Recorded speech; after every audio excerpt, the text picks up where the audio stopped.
Poetry Slam ist eine ganz außergewöhnliche Sportart. Auch wenn auf den ersten Blick nicht so aussieht, geht er ganz sportlich durch. Den Lux Bader hat also benannt, ob eine Witze-Soiree angeladen.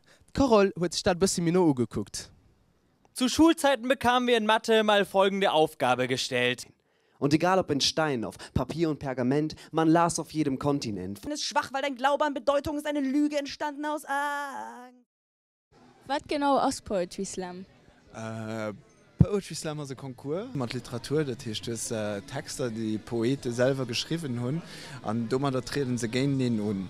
Ohne Maske, ohne Requisiten oder so.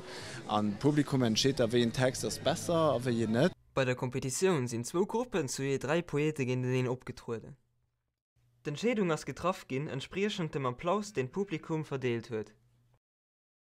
Aber was wollt ihr gerne mit dem Konkurs erreichen? Also einfach die Leute zu erhalten, was ich spannend fand, ist, dass ich Literatur quasi holen, dann eine Kompetition machen, einen Ofen draus machen, dann Abend füllen mit Lachen, mit nicht Lachen, mit allem Möglichen vermischen. Ich will, dass die Leute nur heimgehen und darüber schwatzen, also frieren oder auch nicht frieren. Die 2 Besten aus der einen Gruppe sind dann den 2 Besten aus der anderen gegenübergestellt gehen, wo dann die 2 Finalisten festgelöst sind. Er trägt den Titel, wenn das so weitergeht, sind wir in 100 Jahren alle tot. Oder auch kurz, einfach mit Essen spielt man nicht. Galileo, das Wissensmagazin. Das klingt ein bisschen so wie FDP, die Sozialpartei. Oder Schauspielerin Michaela Schaffrath. Kennen wir auch hier.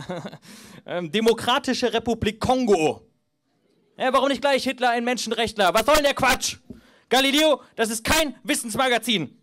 Ich habe da einmal reingeschaltet und was kam da? Ist dieser YouTube-Clip echt? Oder aber ein Filmtrick? Wir fragen den Zauberer. Wirklich. Und der Nachbar Galileo, Jumbo Schreiner. Das ist so ein dicker Typ. Jumbo Schreiner testet, wie viele Riesenschnitzel kann ein Mensch essen? Und was passiert, wenn man einen Kaubonbon in ein kohlensäurehaltiges Erfrischungsgetränk taucht? Bleiben Sie dran, wir machen den Test. Wow! Doch bis es soweit ist, konsumieren wir einfach alles. Bis alle Tiere tot gequält, bis aller Wälder Holz gefällt, die Ozonschicht gänzlich abgeschält, der Boden nicht mehr Öl enthält, das saubere Wasser abgestellt, der letzte erste Rest vergällt, das ganze Geld der Welt verprellt, man den Wahnsinn schließlich ganz verfällt. Aber vielleicht checken wir dann, dass diese Welt tatsächlich irgendwie nur noch ein Zauberer retten kann. Dankeschön. Daniel Wagner! Wir bedanken uns. Einen Riesenapplaus. Einen wundervollen Daniel Wagner, meine Damen und Herren. Und im Finale begrüßen wir auf Franziska Holzheimer. Hast du selber schon ein absolviert, wo du gesagt hast, dass das war zu viel und viel zu viel vulgär für das Publikum? Oder? Ja, man hängt immer davon auf, also kann ich eigentlich ziemlich viel machen auf einer Bühne, solange eine gewisse Qualität hat. Das ist höchstens peinlich, scheint es, weil Leute besser hätte bei Psychiater zu gehen wie auf Bühne. Aber das ist auch ein bisschen zu base natürlich. Da das Schlimmste geschieht, dass Leute sich zwar verletzlich auf der Bühne machen, aber nicht so lächerlich. Natürlich muss ich zwar abmachen, dann kann ich auch lächerlich sehen, mir immer mit einer gewissen Distanz. Und dort Gratwanderung zu fahren, das ist natürlich auch nicht immer einfach, zumal als Aufhänger.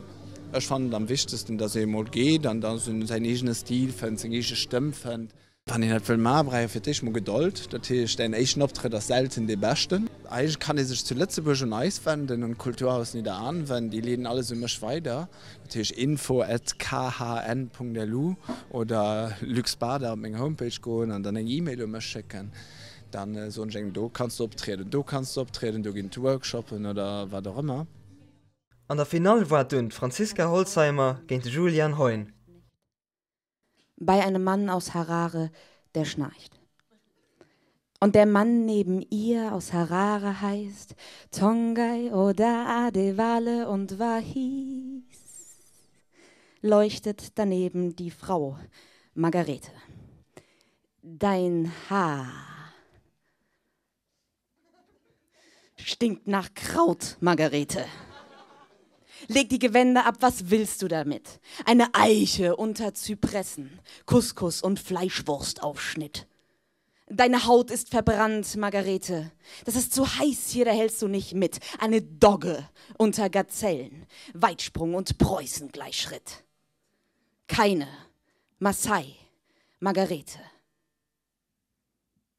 Ein Mann liegt im Bett, der ahnt nicht, dass die Frau aus Deutschland nicht schläft.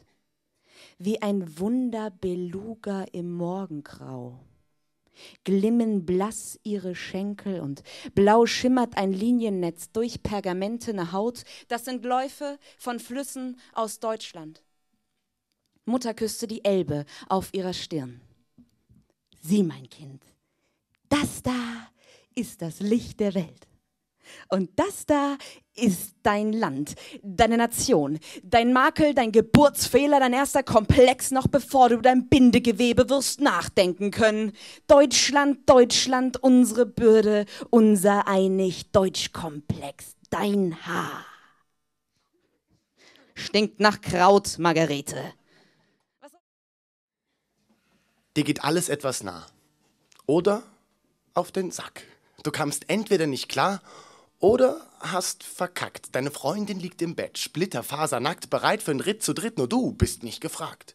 Dein Grinsen wird Gesichtswurst, abgehangener Brotbelag. Du hast dich kaum auch mal beklagt, die Aussprache vertagt. Das klingt wie Durchhaltevermögen, wirkt wie Kraft vom alten Schlag, doch war bis jetzt nur Lethargie. Du hast nur noch nicht verzagt. Und du begießt doch wiederholt die Tastatur am Tag. Und du begießt dich wiederholt mit Asbach pur am Tag. Nix hast du dazu gesagt, die Farce war zu vertragt, doch was nicht gut geht, das tut weh, wie die Nassrasur am Sack. Doch dein Lametta-Spray wird nie ein Sternschweif, Alter. Das ist kein Bad Hair Day, das ist ein hässliches Zeitalter. Nur ein Blick in den Spiegel lässt schon Ungutes vermuten. Und ein Blick in den Spiegel lässt schon Ungutes vermuten. Entweder klappt es nicht, oder es geht schief. Nicht, dass dich Sackgesicht keiner liebt, nur weil es keinen gibt, der dich versteht, weil du allein über den Steg wehst. Musst du so hier weg, weil du dir selber so im Weg stehst. Einen Powerapplaus bitte für Julian Heun für 3 Sekunden, bis meine Hand runterfällt. Ab jetzt. Dankeschön. Und für Frau Holzhammer bitte ab jetzt. Schlussendlich wird Franziska Holzheimer den Toner für sich konnten entscheiden.